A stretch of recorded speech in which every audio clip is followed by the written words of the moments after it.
ಕರ್ನಾಟಕ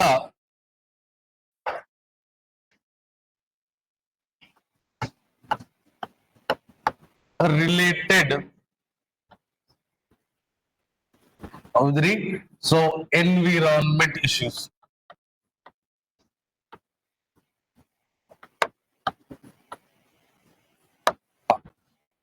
ಕರ್ನಾಟಕ ಸಂಬಂಧಿತ ಪರಿಸರ ವಿಷಯಗಳನ್ನ ನಾವು ಸ್ವಲ್ಪ ನೋಡೋಣ.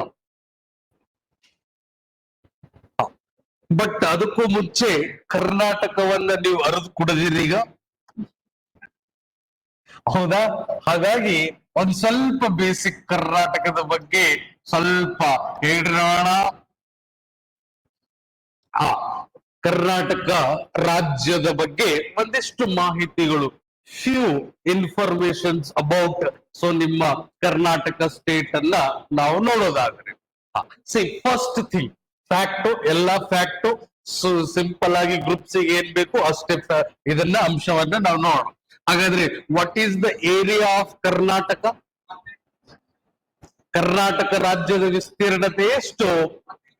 ಎಲ್ಲರಿಗೂ ಗೊತ್ತಿರುವಂತ ಅಂಶ 1,91,791 ಚದರ ಕಿಲೋಮೀಟರ್ ಅಂತ ನಿಮ್ಗೆಲ್ಲ ಗೊತ್ತಿರುವಂತ ಅಂಶ, ಹೌದಾ? The area of Karnataka is about 1,91,791. So ಏನ್ರಿ ಸ್ಕ್ವೇರ್ ಕಿಲೋಮೀಟರ್ಸ್ ಅಂತ ನಮಗೆಲ್ಲ ಗೊತ್ತಿರುವಂತ ಅಂಶ, ಹೌದಾ? ಹಾಗಾದ್ರೆ ಸೊ ಇದು ಭಾರತಕ್ಕೆ ಕಂಪೇರ್ ಮಾಡಿದ್ರೆ, when you compare to total area of India, it is constitutes how much percentage? Very good. ಹಾಗಾದ್ರೆ ಎಷ್ಟು ಪರ್ಸೆಂಟ್ ರೀ? 5.83%. ಎಕ್ಸಾಕ್ಟ್ಲಿ ಗೊತ್ತಿರಬೇಕು ನಿಮ್ಮ, ಇನ್ಕ್ಲೂಡಿಂಗ್ ಕೆಇಎ ಎಕ್ಸಾಮ್ಸ್ ಗಳೆಲ್ಲ ಹಿಡ್ಕೊಂಡು.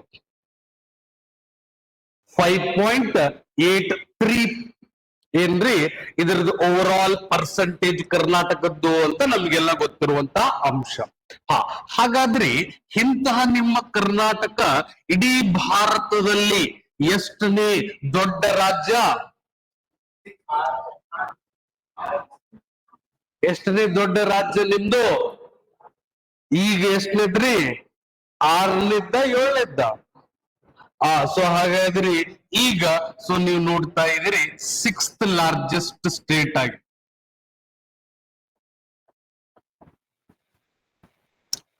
ಸಿಕ್ಸ್ತ್ ಲಾರ್ಜೆಸ್ಟ್ ನಂಬರ್ ಆಗಿ ನೀವು ನೋಡ್ತಾ ಇದ್ದೀರಿ ನಿಮ್ಮ ಕರ್ನಾಟಕವನ್ನ, ಹೌದಾ? ಸೊ ಹಾಗಾದ್ರೆ 7th ಲಾರ್ಜೆಸ್ಟ್ ಅಂತ ನೋಡಿದ್ರಿ ಹಿಂದೆ, ಹೌದೋ ಇಲ್ಲೋ? 7th ಲಾರ್ಜೆಸ್ಟ್ ಇತ್ತು, ಬಟ್ ಯಾವ್ದು ಡಿವೈಡ್ ಆಯ್ತೀಗ? ಸೊ ಹಾಗಾದ್ರೆ ಆಂಧ್ರ ಪ್ರದೇಶ್ ಡಿವೈಡ್ ಆಗಿ 2 ಆಗಿರೋದಕ್ಕ ಒಂದ್ ಪ್ಲೇಸ್ ಏನಾಯ್ತು ಅಂತಂದ್ರೆ 7th ಇದ್ದಿದ್ದು 6th ಗೆ ಜಂಪ್ ಆಯ್ತು, ಮೇಲ್ಗಡೆ ಹೋಯ್ತು ಅಂತ ಅಟ್ ಲೀಸ್ಟ್ ಗೊತ್ತಿರುವಂತ ಅಂಶ.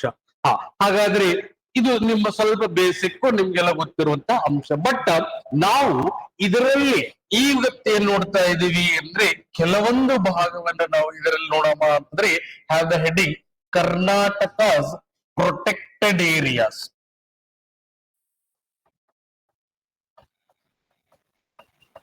ಕರ್ನಾಟಕದ ಸಂರಕ್ಷಿತ ಪ್ರದೇಶಗಳು, ಕರ್ನಾಟಕದ ಸಂರಕ್ಷಿತ ಪ್ರದೇಶಗಳು, ಕರ್ನಾಟಕದ ಪ್ರೊಟೆಕ್ಟೆಡ್ ಏರಿಯಾಸ್.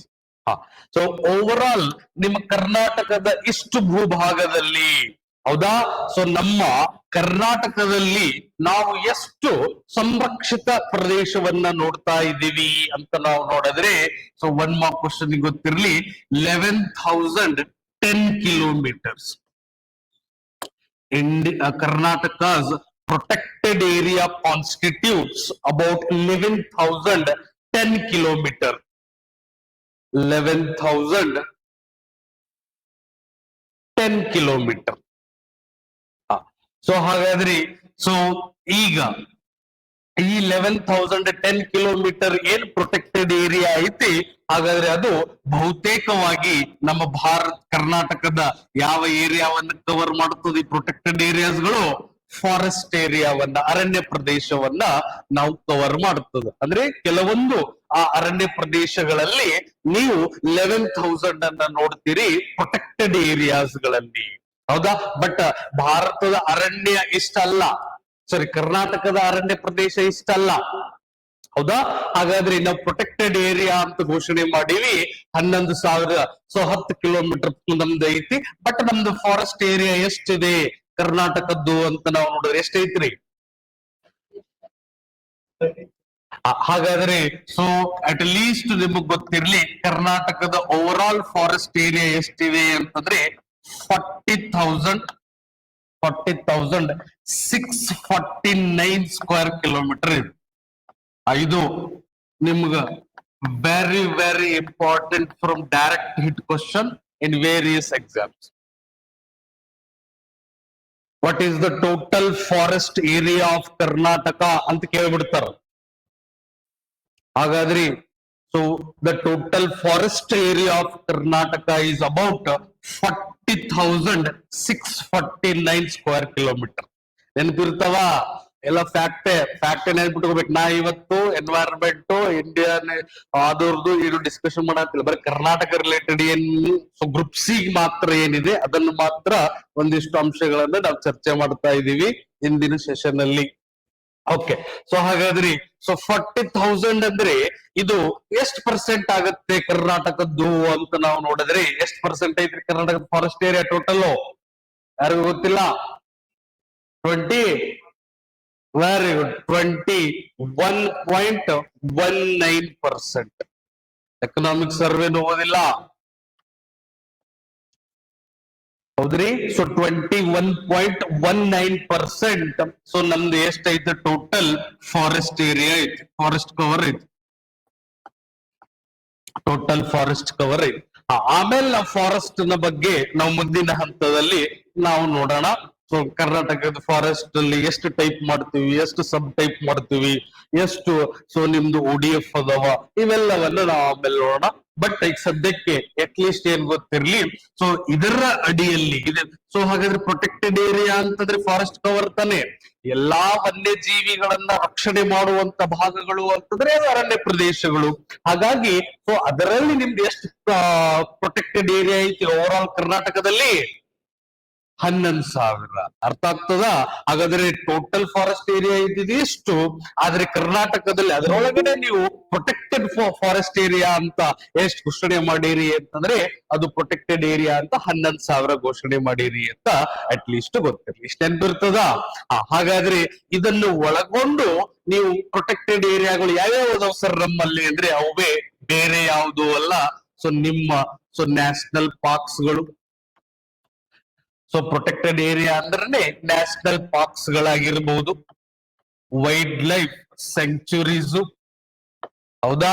ಹಾಗಾದ್ರೆ conservation reserves and community reserve ಇವೆಲ್ಲ ನಿಮ್ಮ ಟೋಟಲ್ ಸೇರಿದ್ರೆ ಅದೇ ನಿಮ್ಮ ಕರ್ನಾಟಕದ ಟೋಟಲ್ ಪ್ರೊಟೆಕ್ಟೆಡ್ ಏರಿಯಾ ಎಷ್ಟೈತೆ ಅಂದ್ರೆ 11,000 ಆಯ್ತು. ಅರ್ಥ ಆಗ್ತದಾ?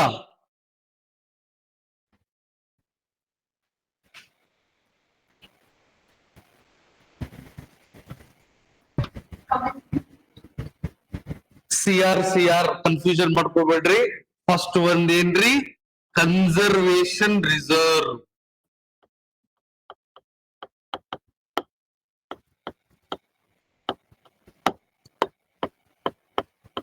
ನೆಕ್ಸ್ಟ್ ಯಾವ್ದ್ರಿ? Community reserve.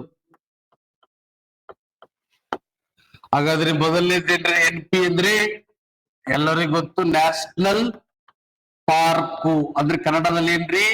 ರಾಷ್ಟ್ರೀಯ ಉದ್ಯಾನವನ. ಎರಡನೇದ್ದು ವೈಲ್ಡ್ ಲೈಫ್ ಸೆಂಚುರಿ, ಹೌದಾ? ಸೊ ಹಾಗಾದ್ರೆ ಸಿಂಪ್ಲಿ ವನ್ಯಜೀವಿ ಧಾಮ.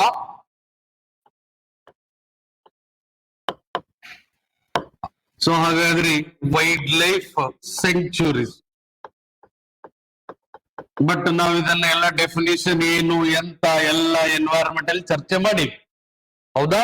ಹಾಗಾದ್ರೆ ನ್ಯಾಷನಲ್ ಪಾರ್ಕ್ಸ್ ಅಂದ್ರೆ ಏನು, ಅದ್ರ ಕ್ಯಾರೆಕ್ಟರ್ ಏನು, ಆ ವೈಲ್ಡ್ ಲೈಫ್ ಸೆಂಚುರಿ ಅಂದ್ರೆ ಏನು, ಅದ್ರ ಕ್ಯಾರೆಕ್ಟರ್ ಏನು, ಎಲ್ಲವನ್ನು ಚರ್ಚೆ ಮಾಡಿವಿ. Very good. ಹಾಗಾದ್ರೆ ನೆನಪದಾವ? ಅದಾವ ಬದನಿಕಾಯಿ ಅದಾವೇನು? ಅದಾವೆ ನೆನಪು?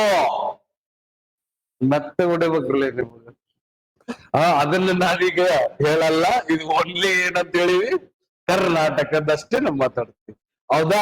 ಹಾಗಾದ್ರಿ ಅದನ್ನ ಅಲ್ಲಿ ಮಾಡೋಣ ಅಂತೆ.